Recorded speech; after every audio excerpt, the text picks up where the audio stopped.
అందరికీ నమస్తే. ముందుగా అయితే జిల్లా కలెక్టర్ గారికి, కొత్తగా వచ్చిన కలెక్టర్ గారికి కరీంనగర్ ప్రజల శుభాకాంక్షలు తెలుపుతూ, గతంలో కరీంనగర్ డంప్ యార్డ్లో ఒక మనిషి కాలు దొరకడం అనేటువంటిది సంచలనంగా లేపింది. ఇది ఏంటంటే కరీంనగర్ నగరపాలక పరిధిలో ఈ 60 డివిజన్ సంబంధించినటువంటి చెత్త పోవడానికే నగర అధికారులు కొంచెం ఇబ్బందిగా కనబడుతుంది. అలాంటి టైంలో కరీంనగర్ నగరంలో డంప్ యార్డ్లో ఒక మనిషి కాలు దొరకడం అనేటువంటి ఇది భయాంతక కరీంనగర్ ప్రజలకు ఇబ్బంది పెట్టడం జరుగుతుంది. మరి ఈ కరీంనగర్ వైద్య విధాన పరీక్షలు ఉన్నటువంటి డిఎంహెచ్ఓ గారు, మేము గతంలో కాంప్లైంట్ కూడా ఇవ్వడం జరిగింది డిఎంహెచ్ఓ గారికి. ఆ డిఎంహెచ్ఓ గారు పూర్తి విచారాలు ఇచ్చిండ్రా ఇవ్వలేదా, కాంప్లైంట్కి సమాధానం ఇవ్వలేదు.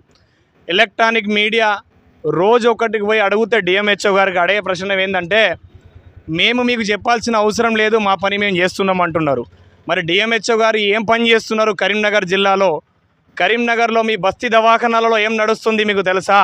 కరీంనగర్లో బస్తీ దవాఖానాలో ఎక్స్పైరీ డేట్ అయినటువంటి మందులు పెడుతున్నారు మీకు తెలుసా? గత బీఆర్ఎస్ ప్రభుత్వం హయాంలో మంత్రి హరీష్ రావు గారి నేపథ్యంలో ఇలాంటి సంచలనాలు ఎక్కడ కూడా జరగలేదు. భయాందోళనగా ప్రభుత్వ ఉద్యోగస్తులు పనిచేసిండ్రు. ఈ కరీంనగర్ నగరంలో వైద్య విధాన పరీక్షలు లైసెన్స్లు ఇచ్చుకుంటా ప్రైవేట్ హాస్పిటల్ కుమ్మకైతూ ఆ కుమ్మకైన హాస్పిటళ్లకు ఉంటూ జరుగుతున్నటువంటి పరిస్థితి నేపథ్యంలో వాళ్ళు భయాంతక ప్రజలకు ఇబ్బంది పెడుతున్నారు. మరి ఇది జరిగిన 4 రోజుల వెంటనే ప్రతిమ మెడికల్ ఇన్స్టిట్యూట్ హాస్పిటల్ నుంచి కూడా ఒకటి చెయ్యి వచ్చిందని చెప్పేసి సంచలనం కూడా వచ్చింది మా దృష్టికి. మేము ఏం చెప్తున్నాం, ప్రభుత్వ అధికారులు నిద్రపోతున్నారా? మరి వైద్య శాఖ మంత్రివర్యులు దామోదర్ రాజనరసింహం గారు దీని మీద కమిషనర్ గారు పూర్తి విచారణ ఎందుకు తీసుకుంటలేరు?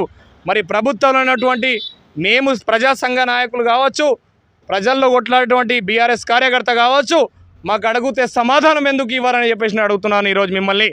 మళ్ళీ మేము అధికారులకు ఫోన్లు చేసినా ఏ అధికారం కూడా భయపడకుండా, ఏ అధికారం కూడా మాతోటి చక్కగా మాట్లాడకుండా మమ్మల్ని ఇబ్బందికరంగా పెడుతున్నటువంటి ఉన్నారు. నేను పోలీస్ కమిషనర్ సిపి గారికి, నగరపాలక సంస్థ కమిషనర్ గారికి, కరీంనగర్ జిల్లా కలెక్టర్ గారికి, వైద్య విధాన పరీక్షలు ఉన్నటువంటి కమిషనర్ గారికి, మరి డిఎంహెచ్ఓ గారికి, ఈ ప్రభుత్వంలో ఉన్నటువంటి వైద్య విధాన డాక్టర్లకు, ప్రైవేట్ డాక్టర్లకు కూడా నేను హెచ్చరికలు చెప్తున్నా.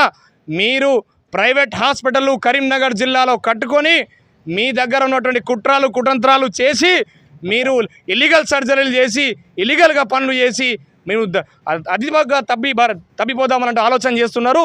దీనికి మేము ఇడిచిపెట్టేది లేదు. నాకు డిఎంహెచ్ఓ గారు ఎక్కడికడితే అక్కడ నేను కాంప్లైంట్ ఇస్తా, కాంప్లైంట్ ఇచ్చిన దాని మీద నాకు సమాధానం ఎందుకు ఇస్తలేరు ఈ కరీంనగర్ డిఎంహెచ్ఓ గారు చెప్పాలని నేను చెప్తున్నా. నేను ఫోన్ చేసి అడిగితే డిప్యూటీ డిఎంహెచ్ఓ గారిని మేము ఎంక్వైరీకి పంపించినాం. డిప్యూటీ డిఎంహెచ్ఓ గారు దాని మీద విచారిస్తున్నారు. అధికారులు చెప్తున్నారు కేసు కూడా పెడుతున్నామంటున్నారు. మరి కేసు పెట్టే పేపర్ ఏది? మీరు చేసినటువంటి ఎంక్వైరీ ఏది? మీరు దానికి ఏ పరంగా ఎంక్వైరీ చేసిరో నాకు సమాధానం ఇవ్వాలని నేను ఈరోజు డిమాండ్ చేస్తున్నా. ఒక కార్యకర్తగా, ఒక కరీంనగర్ జిల్లాగా, ప్రజాప్రతినిధులుగా, నేను ఉద్యమ కార్యకర్తగా మీతో కొట్లాడుతున్నా. నేను అస్సలు దీన్ని విడిచిపెట్టేది లేదు. ఎంత దూరమైనా నేను వెళ్తా, ఎక్కడి దాకా అవుతుందో ప్రజా గురించి నేను ప్రజా ప్రాణాలు కొట్లాడతా.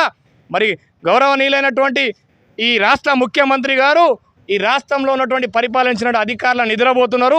జర మీ దగ్గర పిలిపించుకొని, మీ ముఖ్యమంత్రి గారు మీరు నిద్రలోకి లేచి ఈ కరీంనగర్ జిల్లా డంప్ యార్డ్ విషయం మీరు మొన్ననే చెప్పిండ్రు. మరి ఈ డంప్ యార్డ్ విషయంలో ముఖ్యమంత్రి గారు ఏం సహకరిస్తారో నాకు అర్థమవుతలేదు. దీని మీద పూర్తి విచారించాలని చెప్పేసి నా పేరు ఎండి సైఫ్. నేను కరీంనగర్ బీఆర్ఎస్ పార్టీ ఉద్యమ కార్యకర్త.